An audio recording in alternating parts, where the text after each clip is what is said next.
आज का ये वीडियो आप सबके लिए बहुत ही ज़्यादा इम्पोर्टेंट होने वाला है। तो वीडियो के किसी भी पार्ट को स्किप मत करना, नहीं तो आप समझ नहीं पाओगे। आज के इस वीडियो में मैं आप सबके साथ एक अलग ही डिफरेंट टाइप की जर्नी को आप सबके साथ साझा करूंगा, जिससे आप अपने कॉम्पिटिटिव एग्जाम की प्रिपरेशन में बहुत ही कुछ सीख पाओगे, समझ पाओगे।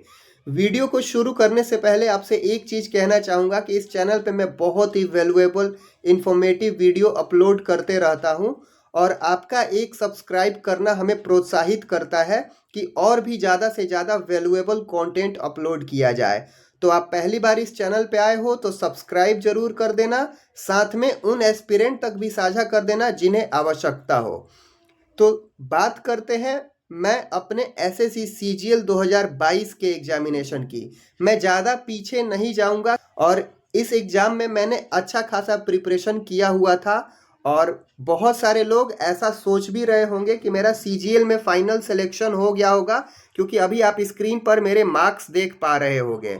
आप यहाँ स्क्रीन पर देख पा रहे होंगे कि मेरे पेपर 1 में प्रीलिम्स में 151 आए थे, और मेंस एग्जामिनेशन में 149.78 आए थे पेपर 1 में, और 158.613 ये आए थे, मतलब कि जनरल अवेयरनेस एंड इंग्लिश में। और मेरा DEST में 0.99% एरर था, और कंप्यूटर CPT जो बोला जाता है उसमें भी 36 मार्क्स आए थे। ओवरऑल बात की जाए तो मेरा मार्क्स 308 पॉइंट समथिंग बना था, 308 से भी ज़्यादा। और फाइनल कट ऑफ मेरिट जिस पे एक पोस्ट सिक्योर हो जाता है वो 281 था, यानी कि फाइनल कट ऑफ से मेरे 27 मार्क्स एक्स्ट्रा थे। और इस टाइम पे ऐसा लग रहा था कि चलो कोई ना कोई 4600 ग्रेड पे की एक पोस्ट मिल जाएगी, और बहुत ज़्यादा मन आशान्वित हो गया था कि चलो मतलब संघर्ष का सिलसिला ख़त्म हो गया। इस बार 4600 ग्रेड पे या 4200 ग्रेड पे की एक पोस्ट सिक्योर हो जाएगी। लेकिन वो कहते हैं ना कि जो हम सोचते हैं सारी चीज़ें हमारे सोच के अकॉर्डिंग नहीं होती है। जैसे ही रिजल्ट आया, मैंने फाइनल रिजल्ट देखा, होश ही उड़ गए, पता ही नहीं चला कि ये क्या हुआ। सारे लोगों को ऐसा लगा कि 27 मार्क्स एक्स्ट्रा है तो कोई ना कोई पोस्ट तो मिल ही गया होगा, लेकिन जी नहीं। मैं इस एग्ज़ाम में इतना मार्क्स एक्स्ट्रा लाने के बावजूद भी मुझे कोई पोस्ट नहीं मिल पाया था, मैं किसी पोस्ट को सिक्योर नहीं कर पाया था, क्योंकि मैं इस एग्ज़ाम के लिए ओनली 4200 ग्रेड पे की प्रिपरेशन कर रहा था, और 4600 ग्रेड पे की पोस्ट की प्रिपरेशन कर रहा था। यानी कि मैं 2800 ग्रेड पे की पोस्ट जैसे कि टैक्स असिस्टेंट, ऑडिटर या पोस्टल असिस्टेंट, यूडीसी, और भी जो वेरियस टाइप्स ऑफ पोस्ट हैं जिनका एज क्राइटेरिया 27 ईयर्स तक का होता है, मैं उनकी प्रिपरेशन नहीं कर रहा था, क्योंकि मेरे को 4200 grade pay and 4600 grade pay की एक पोस्ट सिक्योर करना था। और क्यों करना था? क्योंकि मैं 27 ईयर्स क्रॉस कर चुका था, मेरा एज 27 ईयर से कुछ मंथ एक्स्ट्रा हो गया था, तो मैं 2800 ग्रेड पे की पोस्ट के लिए एलिजिबल नहीं था। इसलिए मैंने इन सभी पोस्ट को अपने प्रेफरेंस फॉर्म में भी ऑप्ट नहीं किया हुआ था। आप यहाँ पे देख पा रहे होंगे मेरा प्रेफरेंस फॉर्म, मैंने only 4600 grade pay and 4200 grade pay तक की पोस्ट के लिए अपने प्रेफरेंस में ऑप्ट किया था, क्योंकि मुझे पता था कि चाहे मैं कितना भी मार्क्स ले आऊँ मेरा उन पे सिलेक्शन होगा ही नहीं, क्योंकि मैं उस पोस्ट के लिए तो एलिजिबल ही नहीं था। और जब फाइनल मेरिट आया, मेरे 308 मार्क्स आए, और जीएसटी इंस्पेक्टर के लिए मिनिमम कट ऑफ इससे थोड़ा सा मार्क्स कम रह गया था। एग्जैक्ट मेरे को नहीं पता, 1 या 2 क्वेश्चन आप बोल सकते हो, बस इतना कम रह गया था। और जब रिजल्ट आया, मतलब क्या ही मेरे पे बीता, मैं शायद बोल के नहीं बता पाऊँ।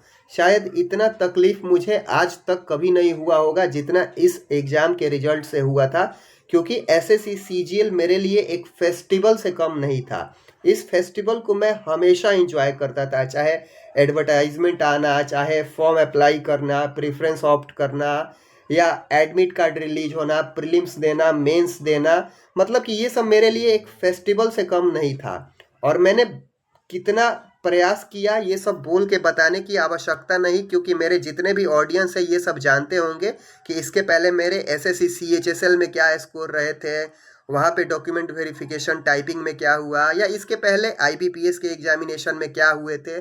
तो इस छोटे से वीडियो में मैं शायद नहीं बता पाऊंगा। जब फाइनल रिजल्ट आया और 4600 ग्रेड पे की पोस्ट पे मेरा सिलेक्शन नहीं हुआ, तो अब मेरे पास मेरे को सोचने के लिए कुछ नहीं था, कुछ समझ में नहीं आ रहा था कि अब आगे मैं क्या करूं, क्योंकि पीछे मुड़ने का कोई रास्ता ही नहीं था। मतलब कि एक तरीके से मैं अपने दुख को बोल करके नहीं बता सकता कि शायद मेरे से मतलब क्या छीन गया, मतलब क्या इस पोस्ट के लिए मैं क्वालिफाई नहीं कर पाया। एटलीस्ट 4200 ग्रेड पे के लिए तो क्वालिफाई कर पाता, लेकिन नहीं हो पाया। ये भी सोच रहा था कि दूर के जगहों पे कोई अलग लोकेशन पे भी मिल जाता, मतलब तो भी नहीं हो पाया। यानी कि मतलब अल्टीमेटली यहाँ से मेरा एसएससी सीजीएल का सफ़र ख़त्म हुआ और 4600 ग्रेड पे की जॉब नहीं मिल पाई। अब कुछ टाइम तक मैंने पॉज लिया, ब्रेक लिया। अब सोचा कि क्या यहाँ से पीछे मुड़ के देखते हैं या कोई और जॉब। काफ़ी टाइम तक मैंने विचार किया और उसके बाद डिसाइड किया कि चलो स्टेट पीसीएस की प्रिपरेशन करते हैं। और मैंने तुरंत स्टेट पीसीएस की प्रिपरेशन करना शुरू किया और अपने आप को मन में ये दिलासा दिलाया कि चलो 4600 ग्रेड में नहीं हुआ, कोई बात नहीं, अब 5400 ग्रेड पे की प्रिपरेशन करेंगे। और शायद ये रास्ता कितना कठिन है मेरे को खुद नहीं पता था, लेकिन मेरे को इस एग्ज़ाम में अच्छा करना ही है।